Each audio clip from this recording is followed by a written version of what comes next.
Monster Hunter Orage. Yeah. But I can say Monster Hunter and pause because technically that counts. Apparently, Seki didn't until, a day or two ago realize Monster Hunter was a really long-running series and that world was not based off of this. This was based off of another Monster Hunter game. Okay, but you can't entirely blame me for that. You know I didn't play video games growing up. Like, I literally just got a PlayStation. I mean, I can't blame you. It's still amusing. Yeah, so I didn't... Okay, so let's kind of just start with the books, right? So we read Hiro Mashima's 4-book series Monster Hunter Orage for this week. We decided to just read... I decided to make NikNak just read all 4 volumes in one go because the series is only the 4 volumes. And technically it's 3.5 because the second half of the last volume is accumulated comics that were originally released like in each chapter's release when it was releasing in the Shonen magazine that it was releasing in. So Hiro Mashima is the man who wrote Fairy Tail, Eden Zero, and Rave Master. Yep. As well as some of the Fairy Tail spin-offs. And it, obviously, by the art style, I mean, you could tell that this was the same author. Fun fact, I didn't realize, but the main character's name and character design is almost identical to the main character of Eden Zero, black hair, named Shiki. So, I don't know if that was deliberate on his part to kind of call back to Shiki, or if he just happened to, pick black instead of blonde since he... I gotta say, one thing that comes from mixing him with the Monster Hunter series is sometimes it feels like the monsters in the manga look slightly out of place with the characters. And I don't really blame him there, but you can... At least someone who's played a couple of the games, not very well. I'm not very good at Monster Hunter, guys. I'm not that big into Monster Hunter. Sorry. So the reason we're bringing up Monster Hunter is these are a Capcom Monster Hunter product. Basically, Hiro Mashima wrote these and released them when Monster Hunter 2 Freedom Unite, which was the PlayStation Portable and iOS game that came out at the same as a better version of Monster Hunter 2 came out. It's kind of a tie-in then. Yeah. Well, it was supposed to... So according to what I looked up, it was just a better graphic version of Monster Hunter 2.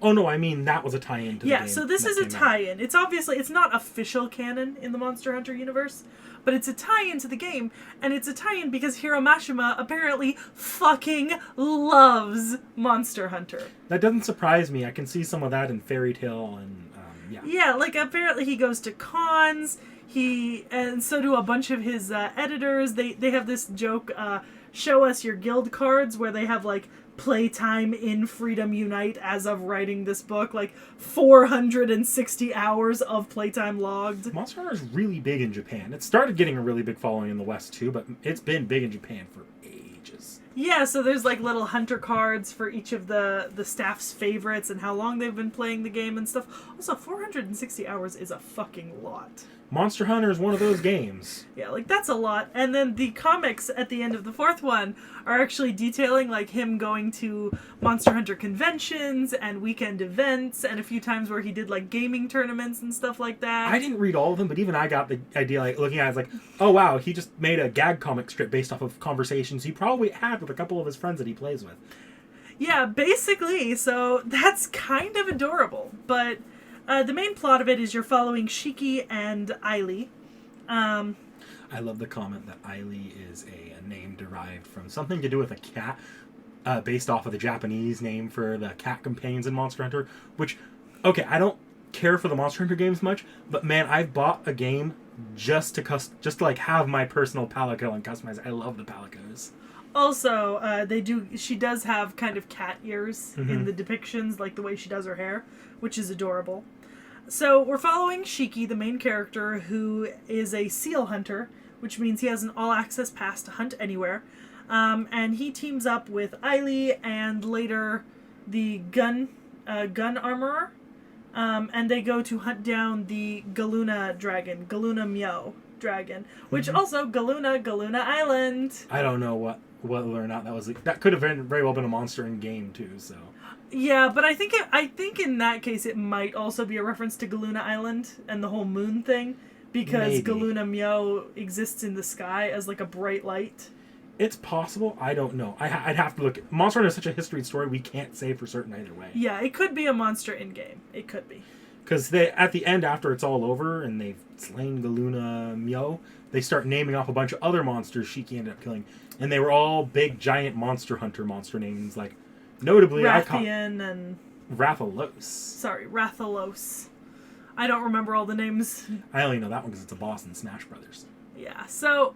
I don't know. I didn't realize it had such a strong game connection, to be honest. But then again, I just didn't know that... I actually didn't know that Monster Hunter was that long running. You thought Monster Hunter World was a tie-in with this, not the other way around. A little... No. Actually, I didn't think that this tied in with the official Monster Hunter series at all. I thought it was just coincidentally named. I feel like I brought that up every time you brought this series up to me. You might have, and I just didn't internalize it, is the problem. See, Seki doesn't pay attention to me.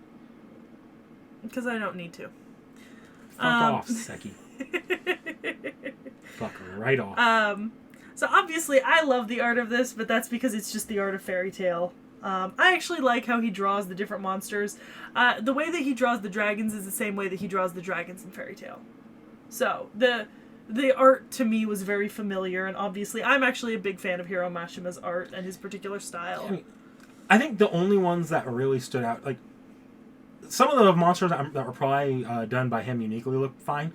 It was some of the ones that were very clearly from the game itself that looked just slightly off next to these very Fairy Tail designs.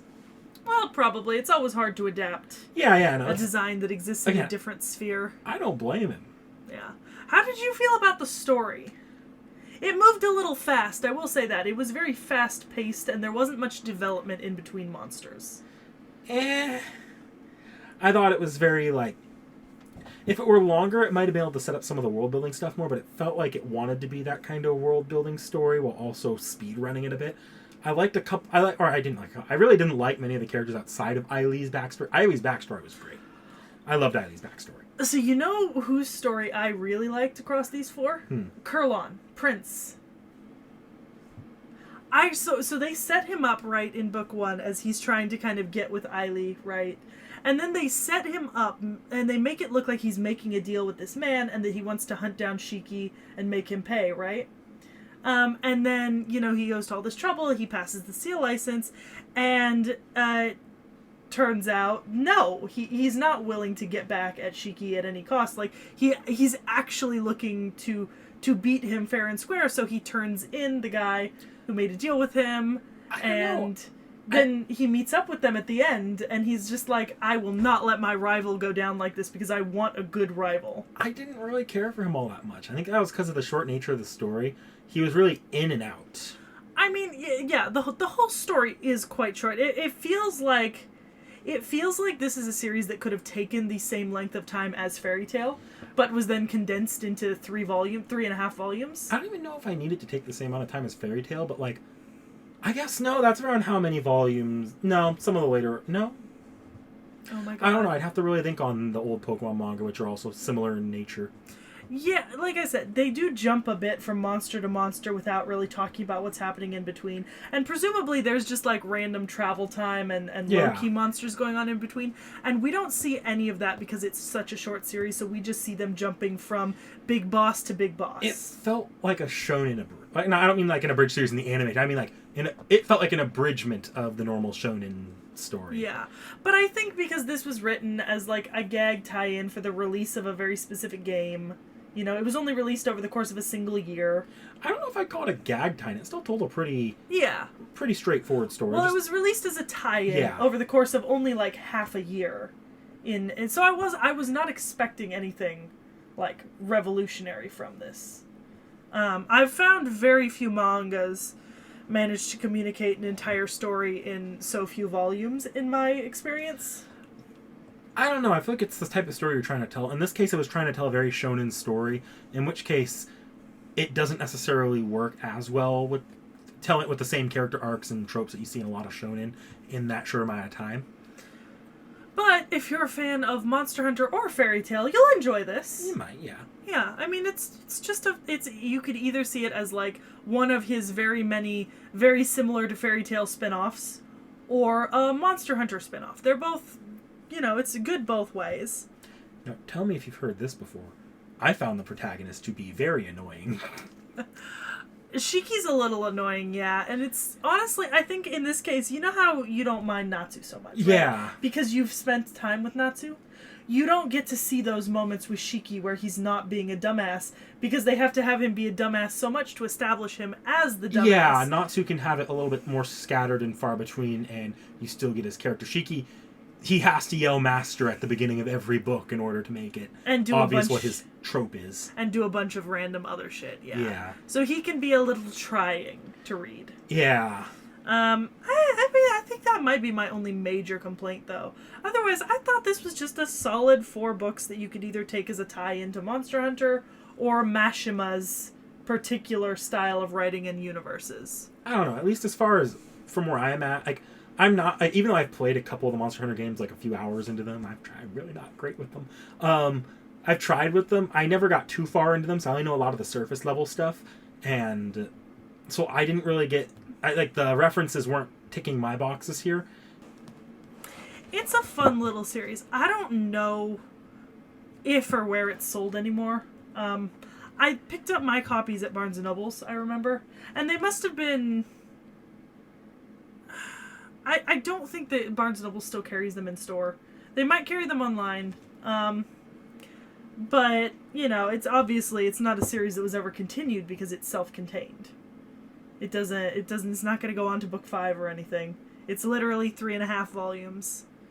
To be honest, I probably should have noticed the trademark by the Monster Hunter name and associated that with something, but no, Seki didn't make that connection. Because Seki had only ever heard of Monster Hunter World recently. Well, as in 2017. Another instance where Seki should have listened to NikNak a little bit and paid it. Remember to like, comment, and subscribe, folks.